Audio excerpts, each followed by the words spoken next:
During Dragon Ball's first 3 years of serialization, Dragon Ball was very much presented as a comedy. It had developed a lot more action-adventure elements during the Red Ribbon story arc in 1985, but it maintained this sense that it was meant to not be taken too seriously. Even the 22nd Tenkaichi Budokai, which featured mostly serious, straightforward battles, had, a little bit of comedy sprinkled in there. However, by the end of the 22nd Tenkaichi Budokai, it was pretty clear that mangaka Akira Toriyama was up to something. Maybe it was a desire to match the success of fellow shonen such as Fist of the North Star and Saint Seiya, or possibly a desire to do something different with the narrative.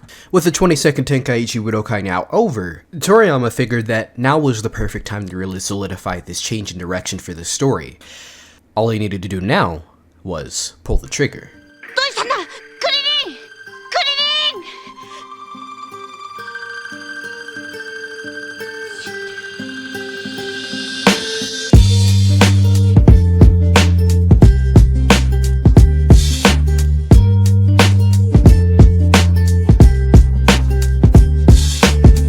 At the end of the tournament, Goku realizes that he left his Dragon Ball and Power Pole behind at the tournament grounds.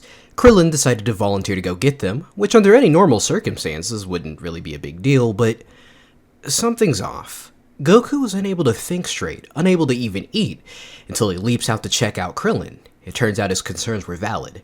Krillin's dead. The announcer tries to explain to Goku what happened, but Goku seems lost in a trance, momentarily unable to come to terms with what he's seeing. Krillin, his best friend whom he had a fun exhibition with not even a day before, is now lying there, lifeless, blood leaking from his mouth. Let me just say, Toriyama really learned the right lessons from the Bora death scene. The contrast between these two from a writer's perspective is literally day and night. Bora's death was abrupt and not given the room to breathe amongst everything surrounding it in the moment it happened. Here, Krillin's death is given more than enough time to weigh on the audience, and more importantly, Goku, who cradles his friend, begging him to respond, only to fall silent and whisper, "He's dead." This has to be one of the most effective death scenes in any anime I've seen ever. Even though I'd long since known of this hugely important plot point, I recall watching it during my binge, frozen, as if I was being made aware of this plot development for the very first time, like all those kids would have been back in the 80s. Well anyways, eventually the whole squad shows up and they're equally as horrified.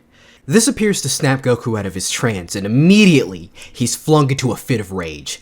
After hearing from the announcer exactly what happened to Krillin, importantly, learning that whoever did it stole the Dragon Ball Goku left behind, Goku immediately takes the Dragon Radar and sets off. Roshi demands Goku stop, but he doesn't listen. We don't see Goku's face as he furiously dashes off, but he's crying. And man, seeing Goku like this, it really hurts. As you can probably imagine from my description of the opening sequence of this arc, if the comedic-focused nature of Dragon Ball wasn't already dead before, now here in this arc, it's completely buried, never to be seen again. Dragon Ball will still be host to comedic moments, but no longer is the story entirely built around comedy. Anyways, Goku's so enraged by Krillin's murder that it doesn't stick around for the big reveal, this being that Krillin was killed by a demon working under the Demon King known as Piccolo, also known as Piccolo Daimo. Roshi reveals that hundreds of years ago his master fought him and died sealing him away, in a cooking jar just in case you didn't believe me when I said comedy wasn't quite dead in the series yet. Anyways, it's a result of this discovery that Roshi concludes very solemnly that Goku's probably gonna die. And unfortunately, even though he doesn't die, he's thoroughly trounced by this demon whose name we soon learn is Tambourine. I'm gonna take a step back and be 100% with you, my audience. Almost 30 pages into this script, and I've managed to bore myself to death writing this script. I'm just not a big fan of this format I've somehow fallen into, of just kind of summarizing the events and giving my thoughts here and there. I'm just not really the biggest fan of doing stuff like that personally. So, to make this segment a little more interesting for me to write and give you a perspective maybe you're not familiar with, I'm going to instead, for now, focus on the fandom's perception of the Piccolo arc. So I'd like to believe that there's two schools of thought when it comes to discourse surrounding this arc. On one hand, given it is the very first arc to go all in on the more serious, action-heavy storytelling we commonly see in Dragon Ball Z, even starting many of the common plot tropes like Goku getting knocked out early in the arc, doing a little side quest while the other characters do the actual heavy lifting, and then showing up again at the very last minute to save the day, this arc gets a lot of praise from fans, and for many, is the moment OG Dragon Ball really clicked with them. Then you have the more hardcore sectors attitude, which is much more negative. The common train of thought is that the arc has too many issues from a storytelling perspective, particularly with the amount of plot contrivances, but also the arc just in general feeling like a lesser version of the Red Ribbon Army arc. Great examples of this include, again, Mr. Fusion and Totally Not Mark. And I definitely see where they're coming from. Like, immediately at the start of the arc, Tambourine immediately eliminates Kinton, Goku's flying cloud, and is considered dead in spite of the fact that it was established in the Red Ribbon arc that Kinton can't die. This was obviously done so Goku couldn't just zoom around however he saw fit, but it comes at the cost of consistency. Later on, Goku squares off against the main antagonist of the arc, Piccolo himself, and gets obliterated. The fight ends with his heart stopping after a particularly brutal attack, and Piccolo is able to confirm that indeed his heart was stopped. Only, it turns out that it only stopped temporarily because, well, just 'cause. The big one for a lot of people is that despite the Red Ribbon arc having this big segment dedicated to Goku fighting over tap water, thinking that it's some sort of legendary get strong quick potion to learn the lesson that there is no easy path to strength, it turns out there actually is. Master Korin just happened to have some powerful water lying around, and after drinking it, Goku was 1,000,000,000 more times powerful. This arc just reeks of contrivances and inconsistencies, and I have to agree, it gets out of hand. Now, if I'm to be 200% with you guys, I was supposed to have a segment in my script where I talked about the Red Ribbon Army comparisons and argue that, yeah, I completely understand that, I think it's completely fair, but I forgot to do that. So, let's just say that, yeah, I think the Red Ribbon Army comparisons are fair. I don't remember what they were, but I recall correctly believing that, you know, overall, there is a lot of overlap between the story of the Red Ribbon Army saga and the Piccolo arc. However, ultimately, I feel quite differently about this arc compared to those hardcore sectors of the fanbase. Like, yeah, I do feel the plot holes and contrivances take away from the overall narrative, and I do think the fact that this arc structure shares similarities with the Red Ribbon Army arc is a cause for criticism. However, I don't mind these issues as much. The contrivances bother me, but with the exception of the holy magical get stronger water, which blatantly slaps the message of the Tao Pai Pai segment in the face, I don't really think they're bad enough to affect my engagement with the narrative. And on the plus side, since I was watching the anime version, Toei made it a point to add in this large side quest to get the water, to make the whole holy water not feel as dumb.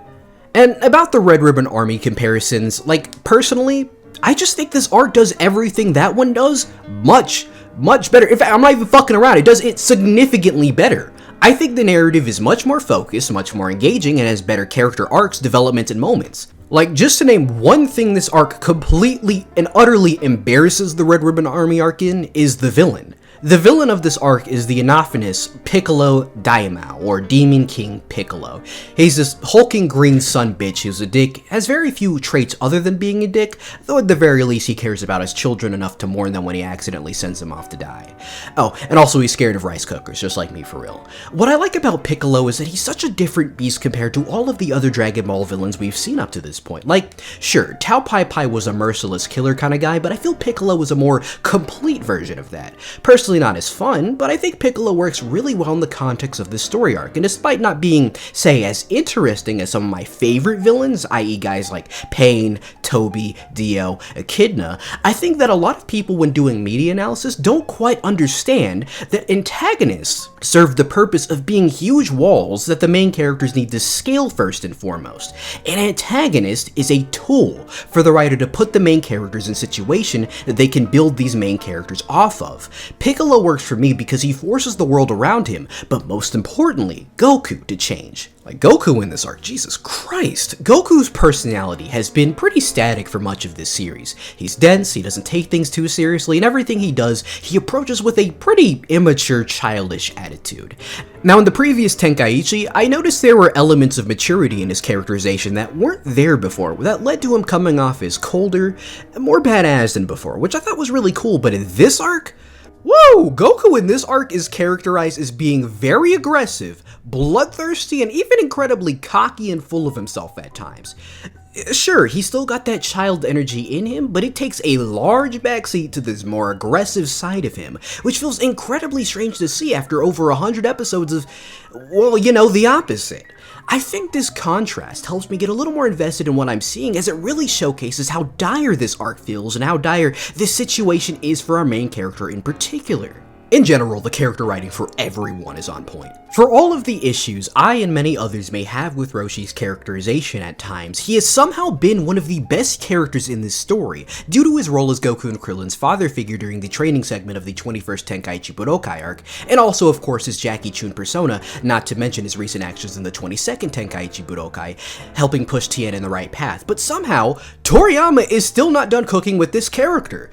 Since Goku's kinda doing his own thing most of this arc, Roshi has to lead the squad through this arc, given he has the most experience with Piccolo. He hopes to avoid direct confrontation and gather the Dragon Balls. Unfortunately, Piccolo is also after the Dragon Balls, his goal being presumably immortality. Knowing that conflict is still likely, Roshi only brings along Tien and Chaozu since everyone is too weak or injured to really do anything of use. Don't know why Chaozu's here, he can barely handle a math equation. I'm pretty sure I could beat him in a fight if I really felt like it. Like legit, all I have to do is read this 4th grade level math book I've been studying, but otherwise it's for backup, honestly. Roshi's role in this arc culminates in a confrontation with Piccolo Daimo, and knowing just how grim the situation is, Roshi immediately goes for the nuclear option. Rice cooker. He reveals that he knows the very technique that his master used to seal him away in the past, the Mafuba. Roshi calmly accepts his fate, and despite being outmatched, manages to hit Piccolo with the move. Unfortunately, it somehow misses, and Piccolo survives, and Roshi doesn't. This being because the move saps so much energy, it guarantees the death of the person using it. It's a pretty sudden but impactful death. And to make matters worse, when an incapacitated Tien tries to get Chaozu to do something useful for once in his life, and use the summoned dragon to get rid of Piccolo, he fucking dies too. F. For Roshi, at least. Chaozu's death is an L. Lamau.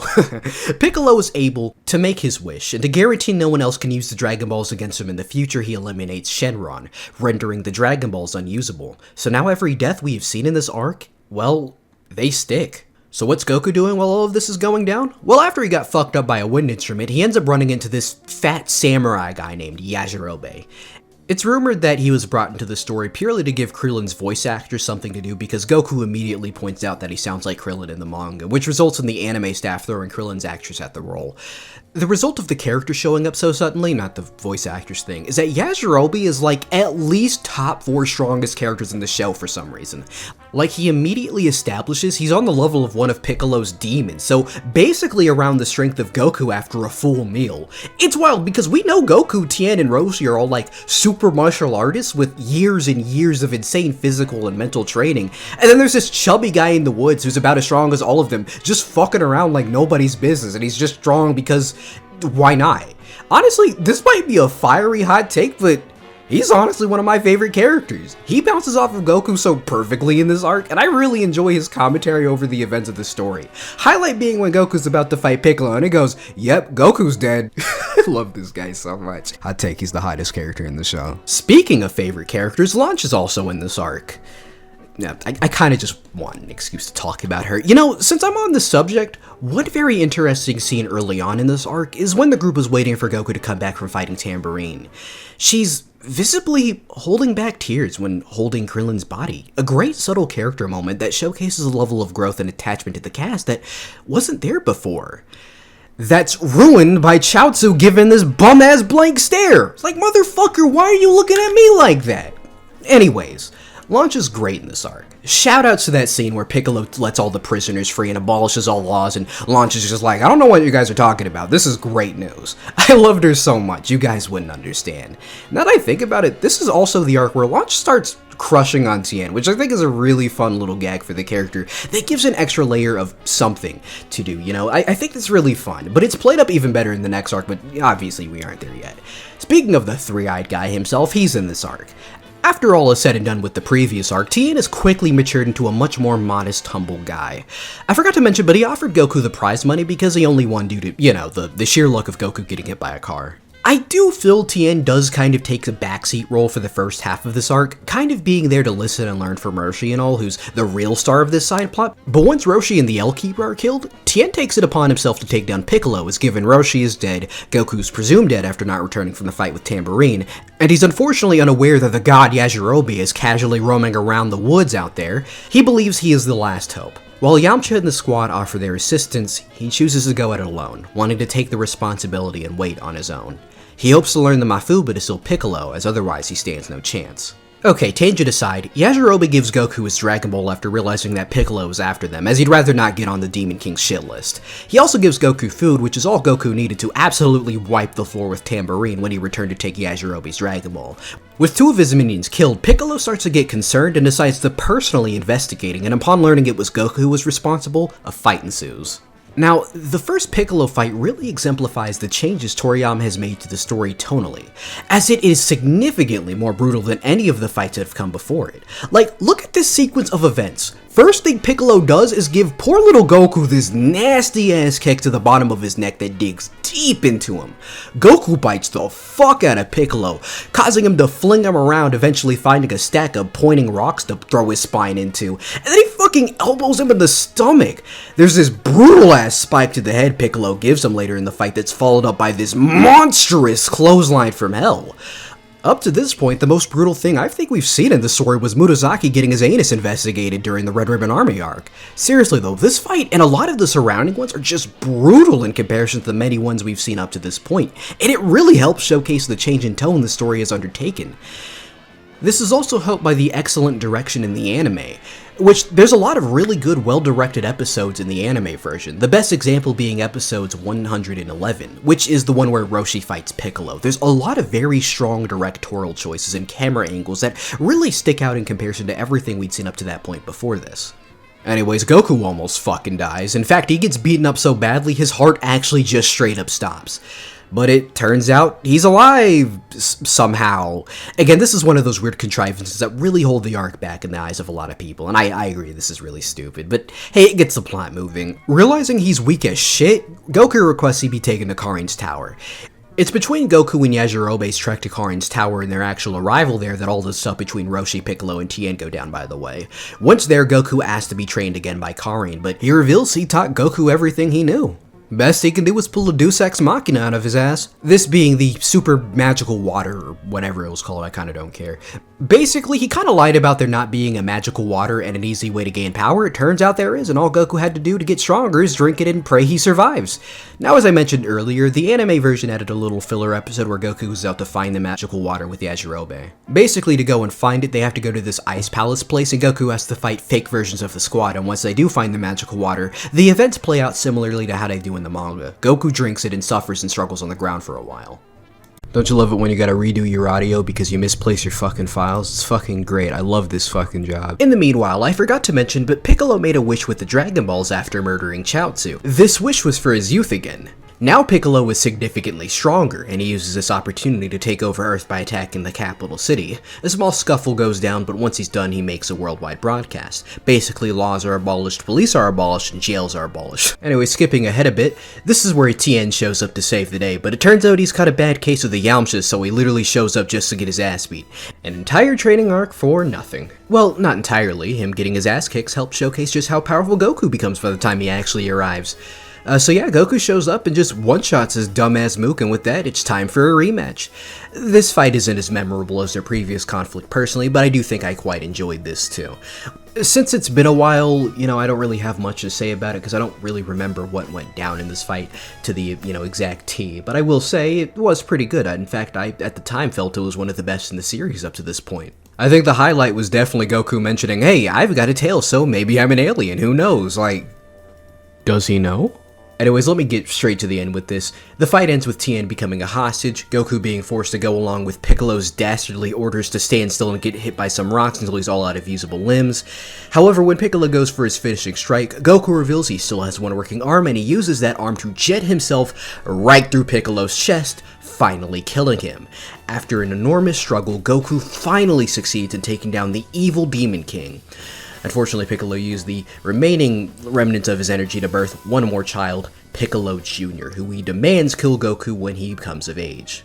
Piccolo, I mean, not Goku, but I mean, he does come of age when he does go to... Never mind. Okay, there's much more to the story after this, but I've decided I'm not really going to focus on all of that. All you really need to know is that Goku is able to find a way to bring the Dragon Balls back to life. This is to go up to heaven and talk to God himself. Turns out, God looks like Piccolo. Why is that? That's because Piccolo split himself in two. Or, well, this guy split himself in two and created Piccolo, actually, now that I think about it. God has no issue bringing the Dragon Balls back to life, but he does order Goku to stay up on the temple in heaven, as he plans on having his assistant, Mr. Popo, put Goku through his vigorous training. This way, when Piccolo Jr. actually becomes a threat, Goku will be more than ready to take him on. The plan is for Popo to teach Goku something known as Ki, but we don't quite know what that means yet. Yeah, I'm really rushing through this last third of the story arc, but don't take that as a sign that I don't quite enjoy it. I really do. I really love this last segment of the Piccolo arc, but most of my praise and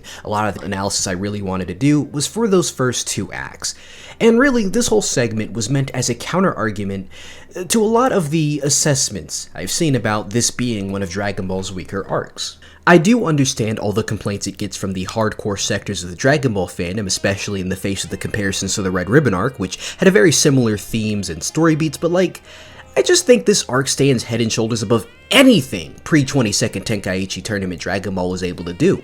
Piccolo wasn't an amazing villain, sure, but his cruelty and control over the situation made him a more formidable and concerning antagonist who had me at the edge of my seat, wondering how the main characters would be able to fight back against such a strong foe. Goku's character shift created such a unique vibe, one that I'm not sure will be matched by Goku in any arc after this, as while Goku retains an element of seriousness after this, I don't think it's ever to a degree this serious after this. Something is always happening in the story to keep me engaged and invested, and it always feels like we're building towards something as a way to keep me on my toes. It has some of the best fight scenes the series has seen up to this point, both from a storytelling and choreography perspective. Sure, the story has its contrivances. I'm not going to deny things like Goku dying and then coming back to life aren't insanely convenient, but I felt comfortable looking the other way because this arc was just consistently engaging. To me, this arc wasn't just copying the Red Ribbon arc's homework and calling it a day, it was looking at that homework and saying, what could I do to improve upon this and make it better? And the end result is, to me, a much more interesting, engaging, and just better told story arc. I'm sorry, but the Red Ribbon arc to me just doesn't match up to the quality of this story arc. Now, I was going to go out of my way to say that I'm just using the Red Ribbon comparisons as an outlet to really express what I think made the Piccolo arc so good, but that kind of isn't true after what I just said. But don't take it the wrong way. It's completely fine if you prefer the other, over the Piccolo arc, but really, what I'm just getting at is I just don't quite see a lot of the discussion, and I don't quite get the arguments after I've actually sat down and watched this arc. To me, it's the perfect culmination of Toriyama's attempts to drag Dragon Ball into the age of Fist of the North Star and Saint Seiya into more serious material. It has a little bit of a rough transition, but Dragon Ball comes out of the other side as a stronger story than it had ever been up to this point. So while I do understand and, most importantly, respect the criticism it gets, I do think there's another side to it all which I wanted to represent today. With all of that being said, the Piccolo arc marked the final transition away from Dragon Ball's roots. While still comedic at times, Dragon Ball has gone full steam ahead on the idea of being a somewhat serious action drama focused on martial arts. While there were concerns from fans that Dragon Ball would be ending soon with the way the Piccolo arc was presented, it was clear that Dragon Ball wasn't quite done yet. In fact, it had a lot more in the tank according to Toriyama. But before Toriyama pushed this new presentation of Dragon Ball to its limits down the line, it was time to ultimately bury the last remnant of the old Dragon Ball. It was time for one last tournament.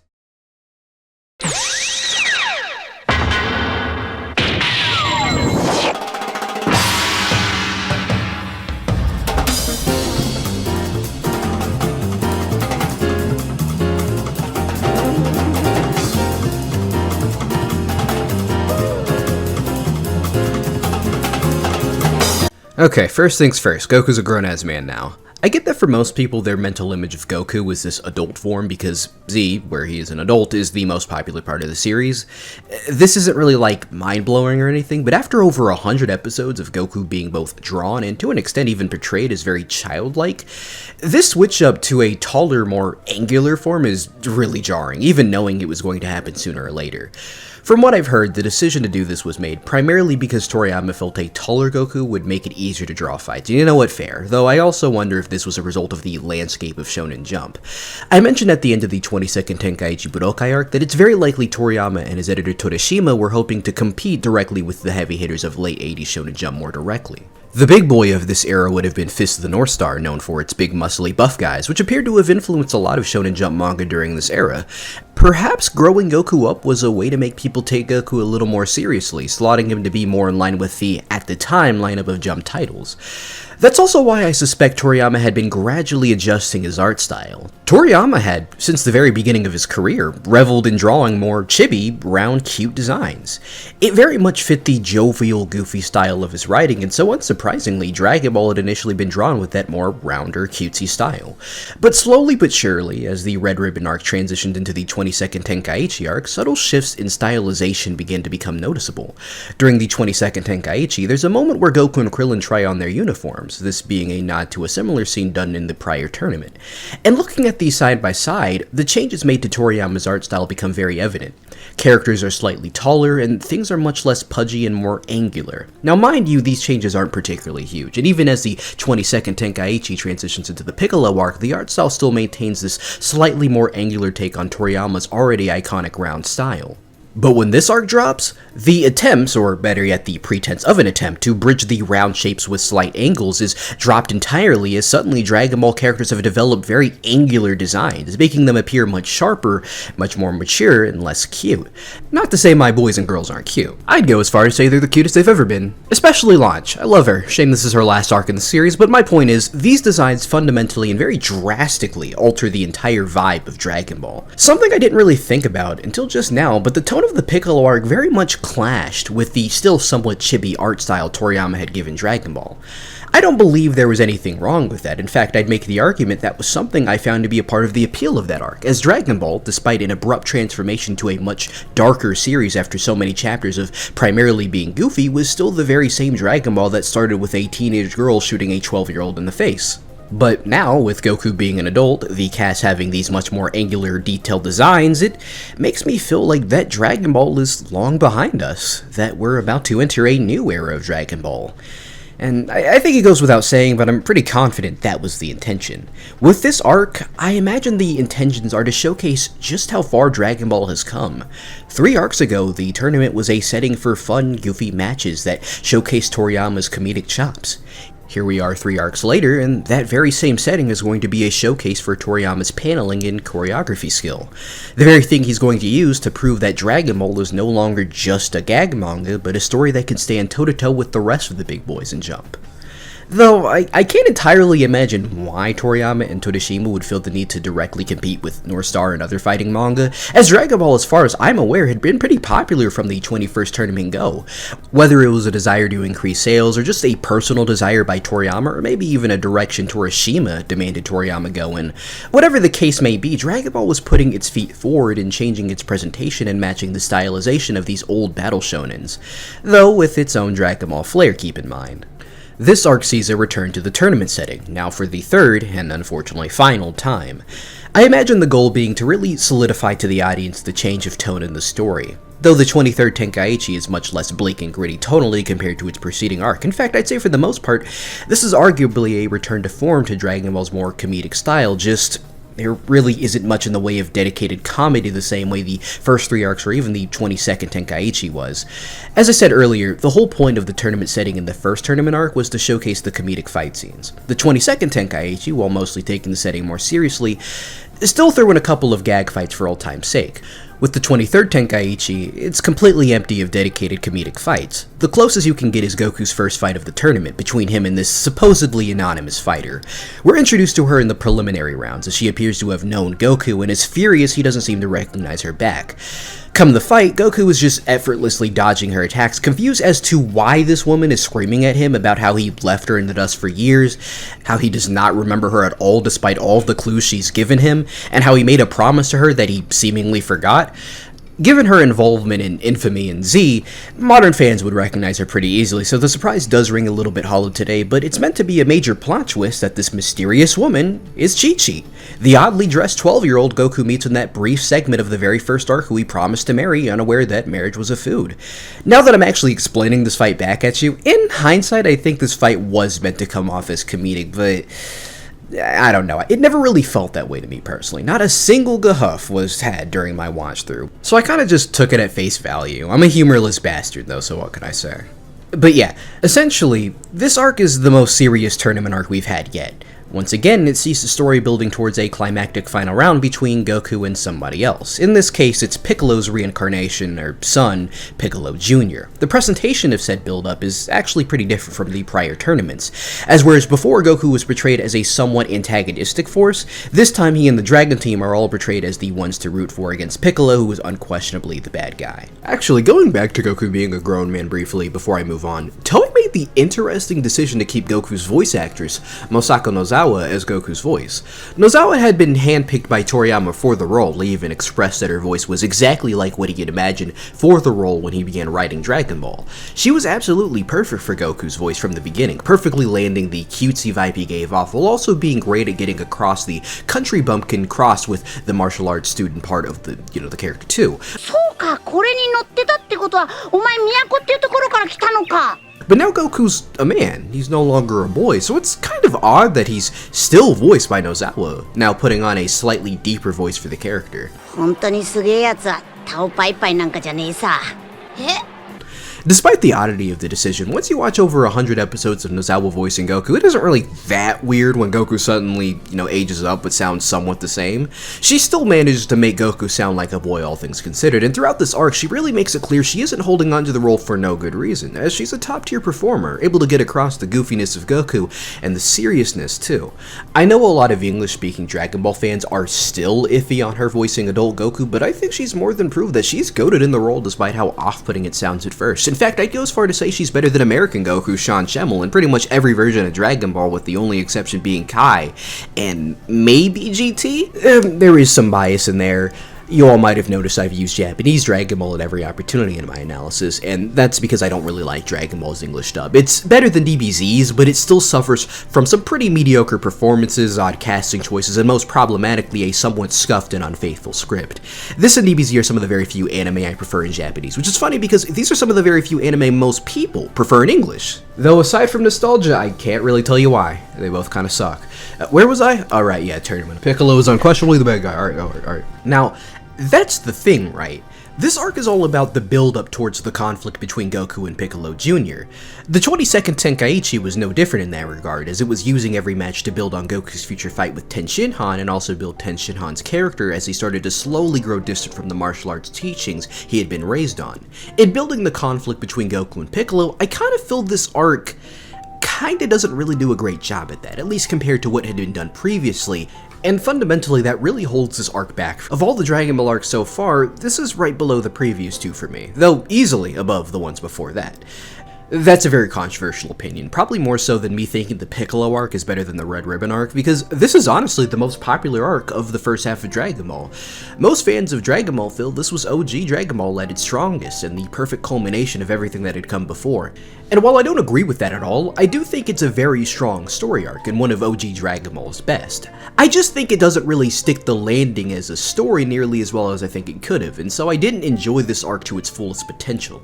It's an arc that's trying to slowly build up to the inevitable rematch between Goku and Piccolo, and yet it kinda struggles to effectively do that, at least nearly as well as the 22nd Tenkaichi did for Goku and Tien. Of the first round, I feel the only fight that's really there to help build towards the climax is, of all matches, Yamcha versus Shen. We're introduced to Shen during the prelim stages of the tournament after he gets a surprise win over a disguised Yajirobe. It appears he made it through the entire prelim stages off of pure luck, and given his very unassuming everyman appearance, I wouldn't blame anyone for quickly assuming this is a gag character meant to be the comedic relief of this arc, given so far this arc seems to lack any, comedy. Yamcha heads into the fight with Shen assuming this is going to be a pretty easy W, but this assumption is very swiftly put to bed as Shen's insane amount of plot armor goes from simple luck to just straight up ball-busting bullshit. Yamcha begins to suspect that Shen isn't lucky, he's just that good. A theory Shen gives credence to by giving Yamcha some advice, letting slip the average guy persona and presenting himself as a wise, experienced fighter.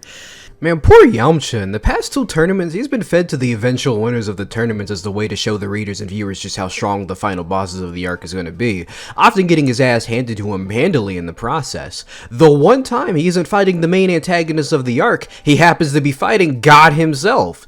Yeah, it turns out Shen is God in disguise. He's here to take care of Piccolo Jr. because he believes Piccolo is ultimately his responsibility, therefore he should be the one to kill him for good. This match essentially exists to give us a good feel for God's capabilities, and of course this means he bodies Yamcha pretty handily. Yamcha does get a pretty good move in, this being the Spirit Ball, which unfortunately we never really see much of in the series, but this match ultimately is all about God and how strong he is. So, you know, you're just your average Sunday. This match acts as a stepping stone before the inevitable conflict between him and Piccolo, which is to be one of our two semi-finals. Otherwise, though, that's really it when it comes to matches in this round effectively building towards the conflict between Goku and Piccolo. The question of if God can put down Piccolo is to be answered in the semi-finals, and once the obvious answer is given, it raises the tension of the obvious final battle of the arc. And given what happens to God in his battle with Piccolo, it also raises a bit of the stakes there too. See, there's a little bit of progression there. But the other fights of this tournament don't really do anything nearly as effective. The match you'd expect to be the most integral for building towards the climax is honestly the worst match of the tournament, though not to suggest it's a bad match. In fact, I'd say the reason I feel it's the worst is purely because every fight that surrounds it is just much better. But if the goal of this fight was to help establish Piccolo Jr. as a menace, I'm afraid it's not nearly as effective as, say, Jackie Chun versus Yamcha or Tien versus Yamcha. It's always fucking Yamcha, man. What both of these matches did well was make it very clear that neither men were to be trifled with, having them beat Yamcha in incredibly decisive ways. Jackie Chun defeats Yamcha in what can best be described as a squash match, as Yamcha isn't even able to lay a finger on Jackie Chun. And I mean, neither is Jackie, but that's because he's so good he could just throw him out of the ring without touching him, which goes without saying, but is a huge flex and a good show of his skill. Tien and Yamcha starts out as a pretty even match, but by the second half of it, it's very clear that Tien completely outclasses him, and he makes sure to end the match by taking a Kamehameha, then decisively breaking Yamcha's legs. So when it comes to Piccolo Jr. versus Krillin in this tournament, you would expect this match to be more of the same, a match that shows that Piccolo is an insanely powerful, dangerous bastard who is not to be messed with by having him absolutely obliterate Goku's best friend. Sure, Krillin could get a couple hits in at the start, but it has to end with Piccolo absolutely demolishing him or something like that. But instead, Krillin actually manages to hold his own throughout their fight. He shows off a lot of new techniques, including the ability to fly, which up to this point has been a tool primarily of the Crane School students, and even though Piccolo is clearly much stronger than him, Krillin is always a couple steps behind him, enough that he gets Piccolo to start sweating a bit. And Piccolo also doesn't even get the chance to land that decisive blow against him to really showcase just how dangerous he is. He does hit Krillin with a pretty strong attack, but instead of it knocking him out or something like that, instead Krillin just decides then and there to give up, robbing Piccolo of that fight that should really show how dangerous he is. Instead, that role is to go to him versus God, but it makes this fight feel kinda worthless, to be honest. Why give Krillin this David versus Goliath matchup in the first place? It's not like anything Krillin shows that he has learned in this match is going to be useful at all in this arc after this. Krillin comes out of this fight looking stronger than ever, but why? Yeah, it's cool for Krillin's fans, but it comes at the cost of making Piccolo not feel as threatening and dangerous as he should have. I mean, yeah, everybody says he's dangerous, but that can only go so far. You need to show how dangerous he is to really put in our heads that he is fucking dangerous. In general, I think part of what holds this arc back for me is Piccolo himself. Piccolo has never been an amazing villain. He's pretty standard in how he's presented. He's an evil bastard who does evil things, but what I liked so much about him was how much he commanded the story, how the world was shifting around his mere presence, causing Goku to let his childishness to slip as he became vengeful and bloodthirsty as a result of Piccolo causing the death of his best friend, causing the tone of this previously happy-go-lucky and upbeat story to go in a colder, darker direction. Here, Piccolo's presence is felt, but it feels so underwhelming, like everyone's saying, "Ah man, Piccolo sure is gonna be a concern." But anyways, like even though the story expresses that Piccolo is a concern, the story doesn't make him feel nearly as big a deal as they make it seem. Krillin loses, yeah, but he comes out fine despite Piccolo being dangerous, for example. He doesn't have that same fear factor that Piccolo Daimo had, and it just results in a much flatter villain and a flatter story built around said villain. And again, none of these early matches really focus on his story or really do much in the grand scheme of the narrative in the first place. I already explained Chi-Chi versus Goku, which doesn't really do anything for the story other than give Goku a wife, but I didn't even bother mentioning Tien versus Tao Pai Pai, who returns as a cyborg for some reason. I will give it credit, the match looks really good, but I can't help but feel it doesn't really matter. This match sees Tao Pai Pai, on behalf of his brother Shen, trying to get revenge on Yamcha and Chaozu for abandoning their teachings. Tien, who still has some gratitude and respect for Tao Pai Pai, doesn't want to hurt or humiliate him, but ultimately has his hand forced when push comes to shove. In the anime, this leaves him pretty disappointed, and he has to take a moment to collect his thoughts alone. This is a good moment, but it really isn't given much room to breathe. And I feel its purpose is primarily to give us a good idea of where Tien is skill-wise, and so it doesn't really land as hard as I feel it possibly could have. It also just kind of reinforces what we already knew about Tien anyways, and it's not like the Crane School is ever going to be relevant in this franchise ever again, save Yurin from Super Episode 89. I kind of feel like the first round of this tournament doesn't really justify itself the same way the fights of the 22nd Tenkaichi Budokai did. In the 22nd tournament, half of the first round fights were very deliberate, while the other half were comedic. Half of the fights in this tournament are deliberate, but only one really works in doing so. The other half is a comedic fight that didn't really blow me away, and a fight that doesn't really need to exist. I do want to make it clear, I actually like all of these fights, but they just don't really build the story nearly as well as the 22nd tournament did. You know what? Since I am here talking about fights, let's talk about them. So you remember when discussing the 22nd Tenkaichi Budokai, I put extra emphasis on the fight scenes of that arc? Akira Toriyama understood very well the power of paneling and excelled at choreographing excellent fight sequences while also backing them up with a strong narrative core.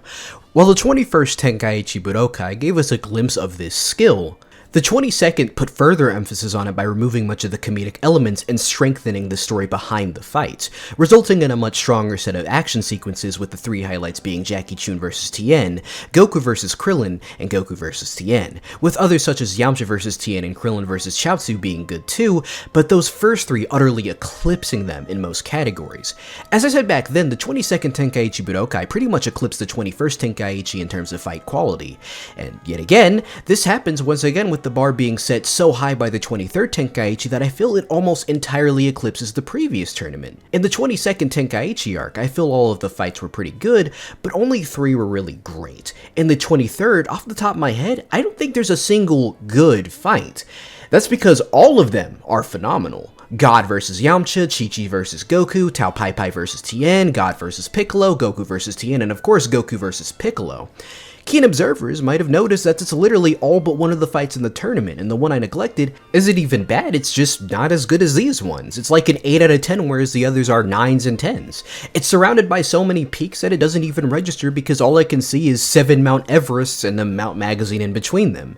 It's partially thanks to Dragon Ball finally getting to a point where all of the various talents behind the series can finally just show off and do what they want. Last House is utterly killing it, led by the duo of Naotoshi Shida and Taichihiro Ohara, who, by the way, unfortunately passed away fairly recently. I just want to highlight his contributions to Dragon Ball, as he is one of the more integral but underrated and very underappreciated animators from the franchise who, mind you, contributed to every series except for Daima. Studio Junio steps up to the plate, releasing some of the best looking episodes with talent such as Masaki Sato, Takeo Ide, and the legendary Hisashi Iguchi, who you Sonic CD fans might be familiar with.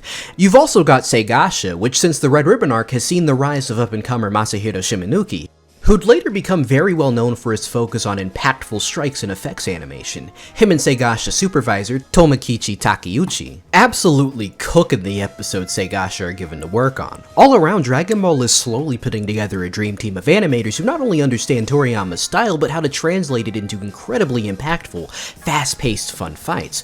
What else can I say? This arc has some incredibly well done fight scenes all across the board. I could be here all day glazing each and every one. That being said, I'm doing an analysis, not a Bukake compilation, so let's get back on track. I've been critical of how the first round built up to the inevitable conflict between Goku and Piccolo, so how does the second round manage by comparison?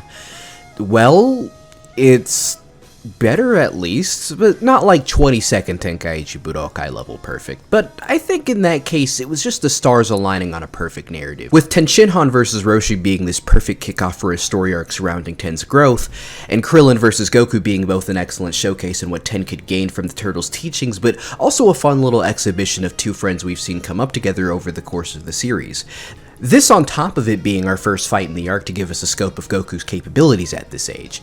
At face value, the 23rd Tenkaichi semifinals appear to be more of the same. One match pits the inevitable final boss of the arc against someone else in their first true test of strength to also show just how unstoppable they are, even in a position where they might struggle a bit, and the other is to show us just how strong Goku is at this moment. These two matches are God vs Piccolo and Tien vs Goku.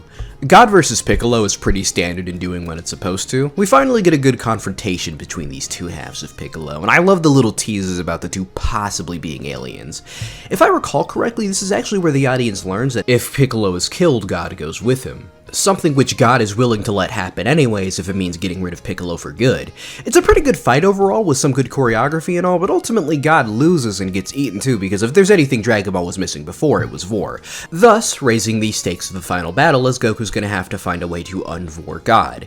In the meanwhile, Goku vs Tien is a showcase of the sheer difference in power between Goku and Tien, and honestly, this one kinda goes hard. Not only is it incredibly well animated, with literally everything the Toei animators touch in this segment being absolute gold, highlight being this little flip both fighters do after their initial skirmish, I just love the way it escalates. Initially the fight seems pretty even, but Tien points out that Goku's much slower than him, and that'll be Tien's key to victory. But the keen-eyed viewer might notice two things. Whereas Tien seems to be a little bit out of breath after his initial skirmish with Goku, Goku seems completely fine. Also, Goku has a new design. It's kinda gas. I like the little undershirt that goes with the turtle G, but why exactly does he have that?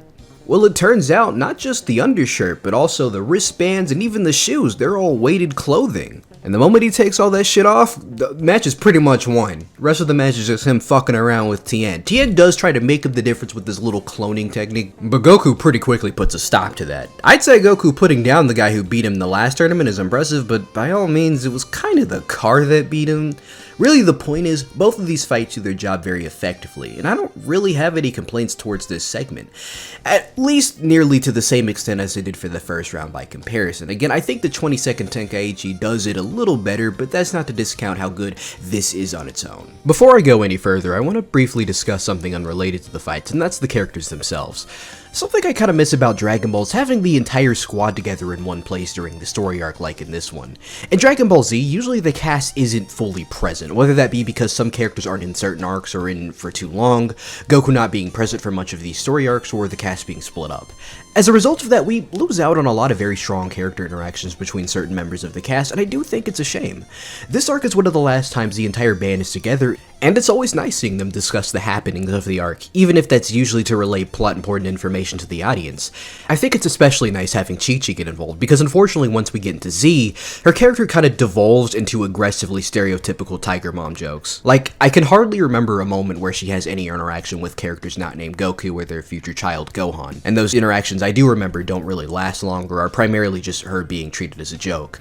Somebody make a video about Chi-Chi's characterization, I think that'd be an interesting discussion. That being said, it's not like she's much more nuanced here by comparison. I've seen a lot of fans say that she was a much more fully realized character in OG Dragon Ball, when the most she kind of is kind of just there in this arc. Like, once she and Goku agree to get married, she's kind of just watching the fights going, oh, is he gonna be okay? And that's about it. But, you know who isn't just there, though? Your mom. It's Lunch. I'm talking about Lunch. This is unfortunately her last arc in the story, as Toriyama kicks her out right after, and that's a shame. She spends pretty much the entire arc in her beautiful blonde form and ends up having so many gold interactions, especially in the fight between Goku and Tien. Delinquent Lunch, who has consistently been portrayed as a hard-ass of varying degrees across the entire series, has a moment where she gets flustered when Goku unties Tien's belt and reveals his underwear to the audience. Also in the fight, when Tien pulls out the multiform technique, Lunch genuinely believes them all to be Tien's twins. I also love the part where she's rooting so hard for Tien, she just starts shooting shit up again. But I think the funniest moment she's involved in is where the whole squad needs to take cover from an attack Piccolo's about to dish out in his fight with Goku, and God's all like, oh, no, I don't want to take cover, I'm old. And Lunch is all like, look, I don't care if you're God, get the fuck in the hole, and just fucking kicks God down a hole. Lunch being written out of Dragon Ball is probably one of the most tragic parts of this entire franchise, and the fact that people have written her off as a one-note gag is, to me, equally as tragic, because I'm seeing a one-note gag slowly evolve into a much more fully realized, if not still irrelevant, side character. She's involved in some of the funniest moments in the entire series up to this point, and has been a huge bright spot comedy-wise even as Dragon Ball has moved away from its purely comedic roots. I get it, the squad goes from mostly unimportant to pretty much irrelevant by the next arc, but I don't see why Lunch had to be sacrificed when she was probably one of the best characters of the squad. It's a complete shame, and I'll hold out hope that maybe Super can do something with her in the future, but I'm not gonna hold my breath. All this discussion about Launch, you'd think she's one of the characters involved in the final battle, but no, obviously the final battle was always going to be Goku and Piccolo Jr. I think of all the fights in the tournament, this is probably my second favorite, only beaten out by Goku and Tien. That being said, it does have similar strengths though, primarily in its progression, as the scale of the battle keeps getting larger and larger. Not so incidentally, Piccolo also gets larger. Piccolo can kinda just do shit in this fight, like growing larger, stretchy arms, he could even regenerate limbs. Piccolo Daimo wasn't established to be able to do stuff like this, but I wonder if he could do this kind of shit too and he just didn't bother. What, was he stupid or something? Despite the life or death, world-ending consequences this fight carries, Goku was determined to play this fight by tournament rules because he is absolutely determined to get at least one tournament win in his lifetime. And he means that shit for real. Like, after Goku manages to free God by going inside of Piccolo and forcing him to spit them out, God tries to get involved in the fight directly and is all like, if we team up, he stands no chance against us. But Goku's all like, get the fuck out of the ring, my guy. I'm gonna get disqualified. And he forces God to sit his sorry ass on the sidelines and watch. Then Piccolo does this super big destroy everything move that he guarantees is gonna kill everyone who gets caught up in the blast, which is why the squad needs to hide away in a hole just to avoid getting caught up in it. But Goku just tanks that shit purely because if he got in the hole too, it would equal a ring out. You might ask where everyone else hid? Honestly, I don't know. See, everybody already left the vicinity of the conflict midway through the fight, but I can't imagine they all had time to leave the island too in the meanwhile, but it's Dragon Ball, I don't think I'm supposed to think too deeply about it. Now, you might wonder why everyone left the fight. Was it because the fight was getting too dangerous and so everyone was ordered to leave or something? Nah, see, throughout this entire arc, there's a small plot detail where nobody but Goku and Tien even realize that this very green man who happens to look like Piccolo is actually Piccolo. I get it, they were the two guys who happened to actually see the OG one up close, but come on. The squad only realizes it's him when Goku outright tells them before their fight, and the general public doesn't realize it until Goku knocks off Piccolo's little turban thing, which happens to hide his antennas. That's when Piccolo's all like, that's right bitches, I'm Piccolo's reincarnation, which causes a worldwide panic that results in the entire crowd running on top of, again, a worldwide panic. Like, literally, within the moments of him revealing this to the audience, there's already newscasters worldwide announcing that some guy at the 23rd Tenkaichi Budokai is claiming to be Piccolo's reincarnation. Can you imagine a situation like this happening in real life? Like, you're just chilling watching Better Call Saul or Squid Game or some shit like that. Then there's a breaking news report that in like the middle of an MMA fight, one of the fighters stopped mid-match and revealed himself to be the reincarnation of Adolf Hitler. And next thing you know, you have a worldwide panic. This entire scenario is just batshit insane. And honestly, I'm all for it. This whole fight is batshit insane, but in a very controlled manner. After all, Goku is determined to win the fight with tournament rules intact despite the circumstances. It's got a lot going for it, some really fun set pieces, like Piccolo throwing this energy beam that chases Goku around, which results in Goku doing the good old just run right in front of them and let it hit them trick, Piccolo becoming huge as I mentioned earlier, Piccolo brawling up the ring, and of course, how could I not mention Goku's godly meteor combination, the nickname I think the games gave this set of attacks. Like, seriously, this set of attacks with the accompanying animation by the always reliable Naoto Shishida is just on a whole nother level. It's always fun to watch this one back. It's so devastating that the whole crew is convinced it's taken Piccolo down for good, only for him to hit Goku with this particularly brutal energy blast through the elbow. And after this, we get probably the most brutal beatdown in the entire franchise. He just starts stomping on that hole. Goku gets back up and is all like, you missed all my vital organs, you dumb fuck, and Piccolo's all like, all of them? When they start fighting again, he deliberately targets the hole again, elbowing the fuck out of it. Shout out to the team responsible for both of these scenes. They both go way out of their way to show just how excruciating this is. I also like the uses of black over red in Last House's version of the scene when it comes to coloring the blood. You'd assume that's some sort of censorship or some shit like that, but the next episode uses red instead of black, so I assume it's a directorial choice, and I kinda fuck with it. Now back to the fight, Piccolo then uses this dinky little energy beam to fuck up Goku's other arm before he fires this big ass energy beam at him, which it appears ends Goku for good. But it's Goku, of course it doesn't end him. To mark the end of this bloody battle, Goku reveals that he dodged the attack and can fly, and he uses that skill to launch himself straight into Piccolo, using enough force to both disable him physically and simultaneously knock him out of the ring, which ultimately wins Goku the match. And that's that. It took Goku 3 attempts, 3 different arcs with 2 arcs in between them, and somewhere in the range of 100 episodes across, but as Dragon Ball is taking its final curtain call, Goku finally achieves that tournament victory that so consistently eluded him. Goku is the victor of the 23rd Tenkaichi Budokai, and it's such a great moment to see. Just on a personal level, it's like seeing a friend accomplish their dreams, you know? Toriyama did such an excellent job making me want to see this inevitable victory, and you know, when it happens, it's just such a feel-good moment. Like, it really doesn't even matter that Goku just saved the world. To me, what I'm feeling is that sense of relief that Goku finally achieved this dream of his, you know? But that being said, once all the fighting is done and over with, God goes over to the now down Piccolo in order to finish the job. But Goku stops him and reveals to everyone that if God were to die, the Dragon Balls would go with him. While God tries to justify killing himself due to his failure to keep Piccolo in check, Roshi counters God by pointing out that the reason the whole squad is here in the first place is thanks to him. The creation of the Dragon Balls enabled a domino effect that led to Bulma meeting Goku, the duo meeting Roshi, Roshi training Goku, Roshi teaching Tien the ways of the Turtle School, things that led to this squad of people of different backgrounds and mindsets coming together, all thanks to the existence of the Dragon Balls, which, almost like a string of fate, brought them together. And as Roshi is relaying all of this to God, we see panels of what has come before. Bulma convincing Goku to join her, Bulma and Goku meeting Roshi, all of the squad members as they were when we were first introduced to them, and Yajirobe is there too. And it's those words that convinces God to keep living. Humbled by Goku and his strength both physically and mentally, he tries to pass on the mantle of God over to him, believing Goku to be deserving of the title, but Goku very soundly rejects it and almost immediately evacuates the premises with Chi-Chi so they can both be wed together. And in an instant, Dragon Ball is over. While it had often been speculated to be the case, Dragon Ball was never officially intended to end here. In fact, in this very chapter of the manga, Roshi is seen telling viewers that, no, Dragon Ball is not over yet. But I think the fact that Toriyama had to clarify something like this in the first place is indicative of the vibe this part of the series was giving off. When we're shown all of those photographs of the Dragon Ball characters early into its run, all of these moments that have made up this already iconic story, I can't help but see it as a curtain call of sorts. An acknowledgement that Dragon Ball, as the audience of 1988 would have known it, is no more. That whatever comes next may be called Dragon Ball, and it may share the same cast, but it's basically going to be its own thing. Whatever came next was going to be a very different Dragon Ball. And not so surprisingly, when the anime version came to this point in the series, it was decided that the series needed to be rebranded, and so the story became known as Dragon Ball Z.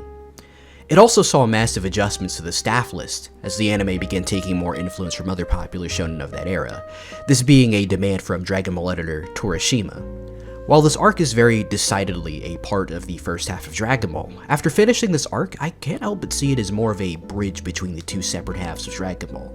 A final goodbye to what the series had been built on, and a preview for what Dragon Ball was very soon to become in the future. Whatever the case may be, Dragon Ball was far from over, as Toriyama very candidly made clear in the final chapter of the 23rd Tenkaichi Budokai Arc.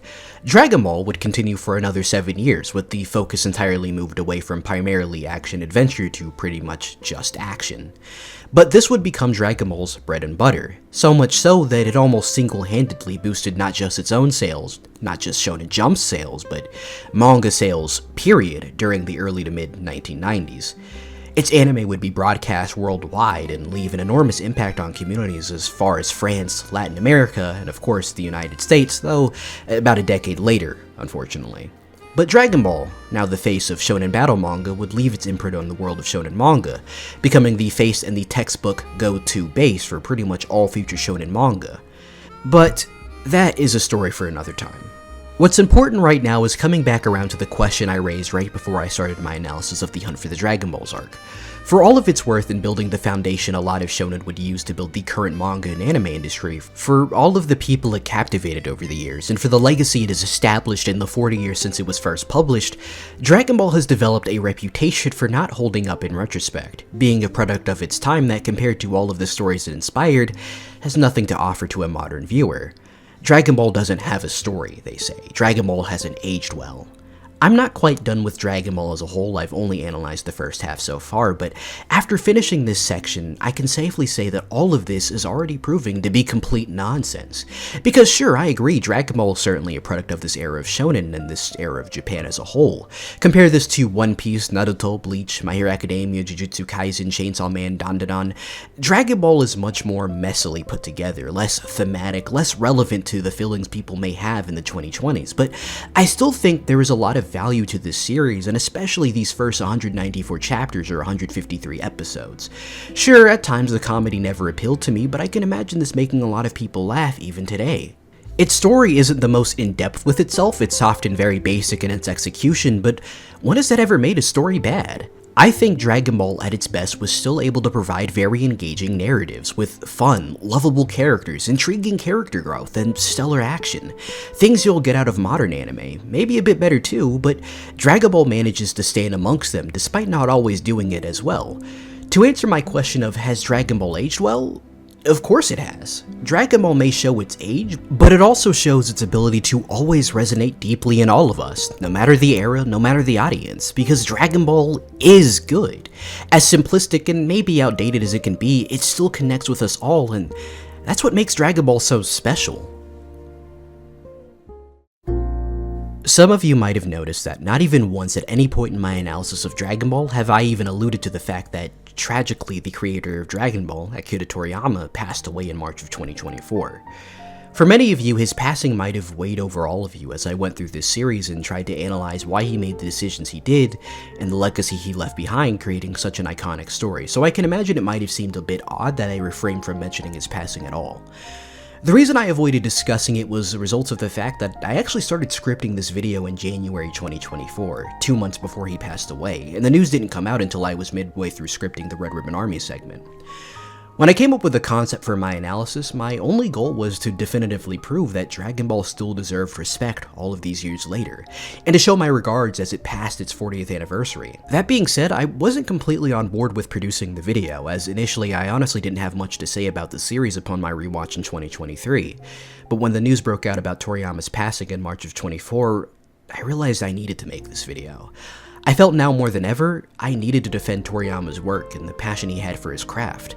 I wouldn't be doing this if it weren't for Dragon Ball. When I first watched Dragon Ball Z Kai on Nicktoons for the very first time in February 2011, it started a domino effect on my life that led me down the path of creating stories just like it, something which developed into a passion for writing stories, crafting narratives, and later analyzing them in order to find why stories resonate with us so much, why we hold them so close to our heart.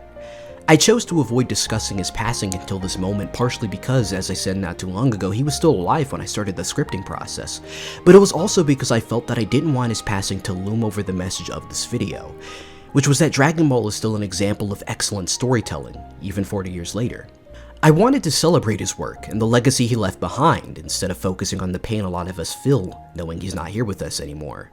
But with everything being all said and done now, I want to say thank you, Akira Toriyama, for bringing this story to life and changing the lives of so many people just like me, and uniting the world for our shared love of storytelling. Rest easy, and I hope the rest of you enjoyed my analysis, and have a great night. I'll catch you all later.